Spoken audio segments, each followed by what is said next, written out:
Even in high-performance computing, you do not write lots of code in assembly.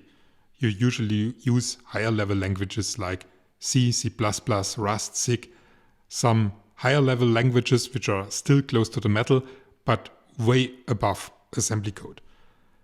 However, just using one of these close to the metal languages doesn't automatically mean that all the programs that you write automatically are efficient. It still requires that you have some kind of understanding what the tool, the compiler, that you're using for translating these programs into machine code is doing behind the scenes. In this series of videos, I will actually not use a compiler for generating assembly code. I will give you recipes for rewriting programs by yourself into assembly code. And then, of course, you can compare your assembly code with the assembly code generated by the compiler. The languages used here are ABC for the high-level language and ULM assembly for the low-level language, because both were designed for teaching, which makes it easier to focus on the relevant concepts. When you run the program, you can type in some text and the program will rewrite this text, but with lowercase letters translated to uppercase letters. And by pressing Ctrl D, which produces an end of file, you can terminate the program. Having an example here with just one function, function main, also makes it easier to focus on recipes for control structures first. We don't yet have to deal with recipes for functions. It's also nice to have here already an example with some user input. Then the program is doing something with this user input, translating lowercase letters into uppercase letters, and then you see some output. But in general, doing input and output in assembly is the hardest part, because this usually requires some function calls. I mean, in this example we can avoid it because the instruction set that we use provides one instruction for reading a character and also an instruction for printing a character. So this function calls here for getChar and putChar actually can be realized by just one assembly instruction. But there is not a single instruction for reading an integer from user input or an instruction for printing an integer to the terminal. Both of these needs to be implemented either by yourself or need to be implemented by some system library function. And you will see that reading an integer is actually not that hard. It can be done by using loops and reading single characters, but printing an integer is harder compared to that. One simple way that we can use for seeing what a program, for example, computed is to use the exec code.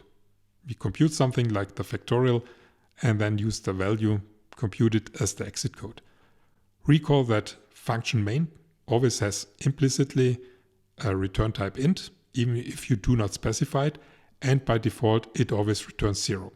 And the return value of main is the exit code. And sometimes we can use that to have a simple way to see what the program did compute internally.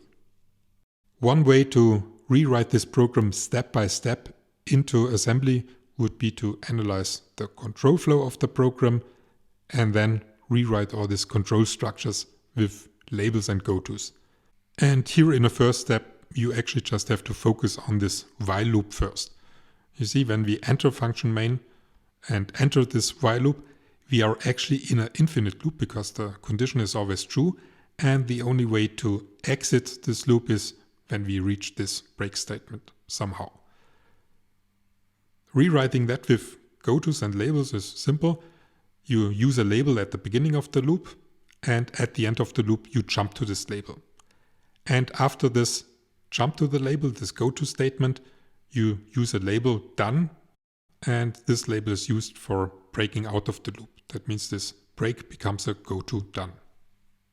And after that, maybe we can look at the single statements and visualize in a flowchart in which order these statements are executed. The first statement is this assignment statement where ch gets overwritten with the return value of getChar. Then comes this if statement where we check whether ch equals the end of file value. Then the if statement where we check whether ch is containing a lowercase character, the putChar call, the goto statement, and of course the return 0.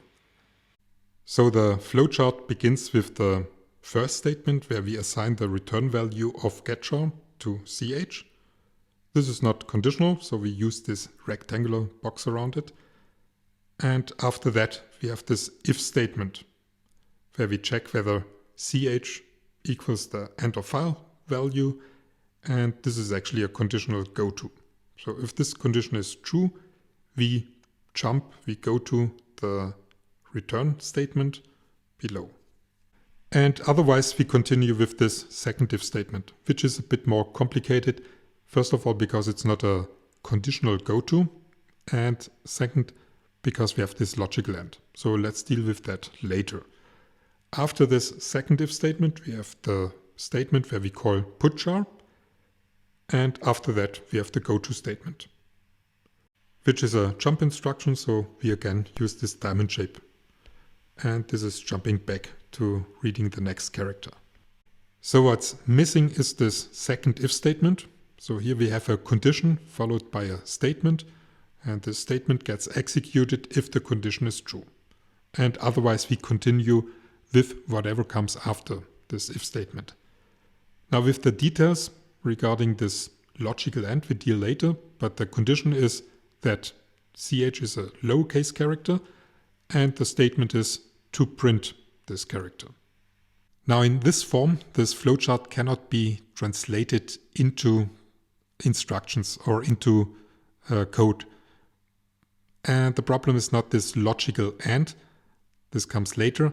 The problem is that a conditional jump is jumping if a condition is true, and otherwise we continue with the next instruction. So what we actually have to do is we have to rewrite it so that we have here a true and below a false. And this can be achieved by negating this logical expression, of course. That means the condition becomes ch is smaller than the lowercase a or larger than the lowercase z. In this form, this part now can be realized with an if statement where we have a condition, and if the condition is true, the goto gets executed and otherwise not. The problem is that this condition is complex. It's not a simple condition of the form where you compare two values. You have this logical OR. But here we simply break this condition into parts and also this conditional jump. The first condition, that ch is smaller than the ASCII value of a lowercase a, will be jumping to the same label if this condition is true, to the label for the putChar call, and otherwise it continues with the next statement. The next statement is just another conditional jump. A conditional jump where we check whether ch is larger than the ASCII value of a lowercase z. In this case we jump also to the same label, to putChar, and otherwise we continue with the next statement, which means that we simply can replace this part with these two conditional jumps, like that. And with that, we're almost done. Now we can rewrite the program so that we no longer have this high-level control structures, just conditional gotos, where the condition is simply comparing two values, and then we have this goto, or we just have a single goto, which is an unconditional jump. The fact that we actually do not have a function here, we consider function main as a main program, makes it easier. Only from this part we have to generate assembly code, and also the fact that we just have one local variable makes it easy to deal with this local variable. We use simply register 1 for this variable and do some bookkeeping by ourselves. We keep track that it's assigned integer stored in this register. Then from this box, labels become labels. So for example, we begin with label loop. After that we have some instructions for this block. Then comes this label putChar.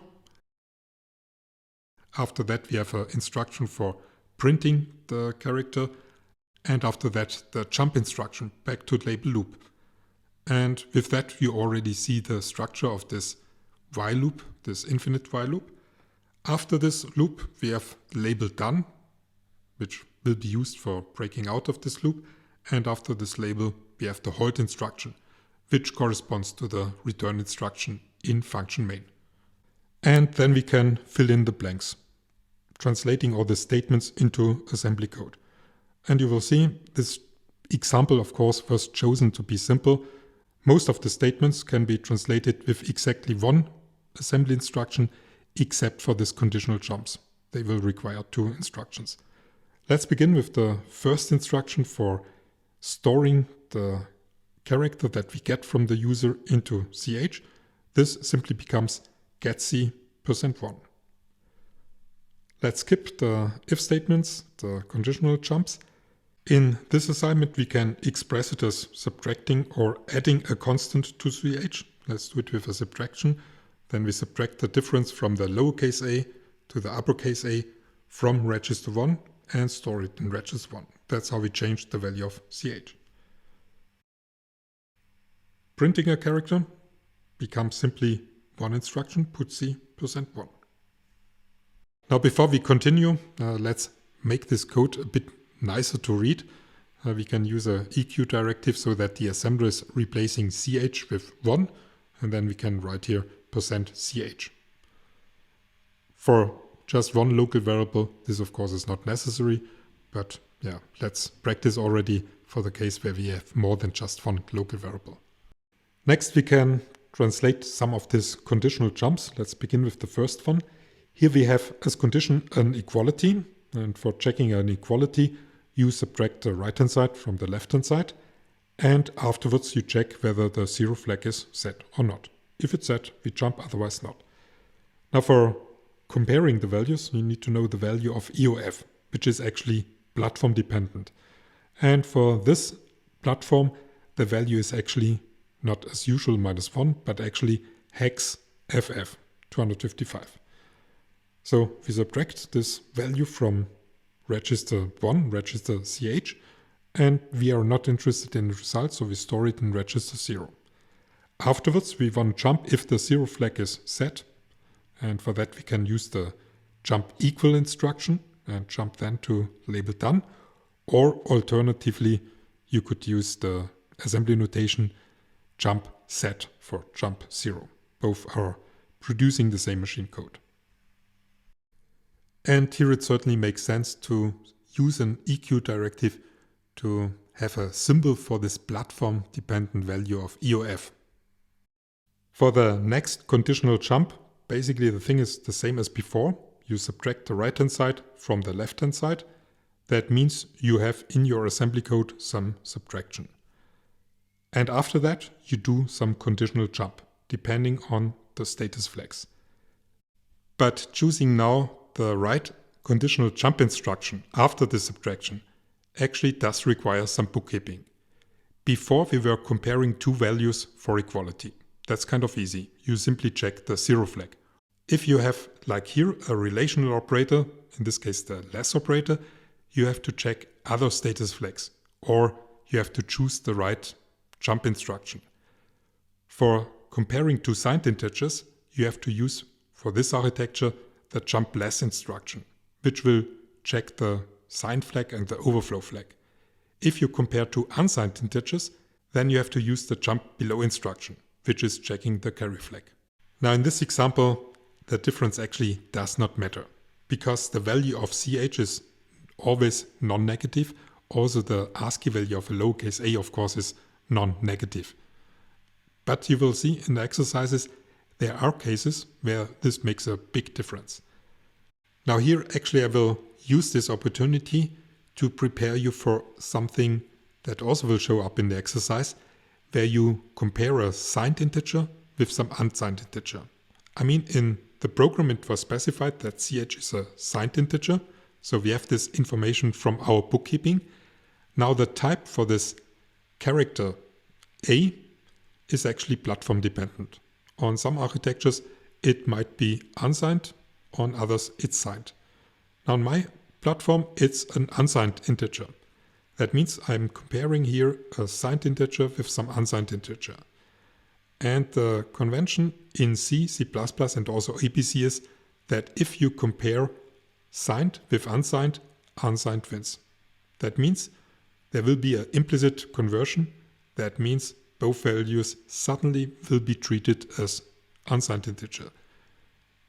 It actually just means that the compiler in this case uses a jump below instruction and not a jump less instruction. So that's it. In the exercises you will also see examples written in ABC but also in C where people actually got tricked, where they did fall into certain pitfalls because they didn't know about this implicit conversion rules. But now the last conditional jump goes as before. You do first a subtraction and then in this case a conditional jump for unsigned integer comparison, in this case a jump for a greater comparison, and for unsigned the instruction on this architecture is a jump above instruction.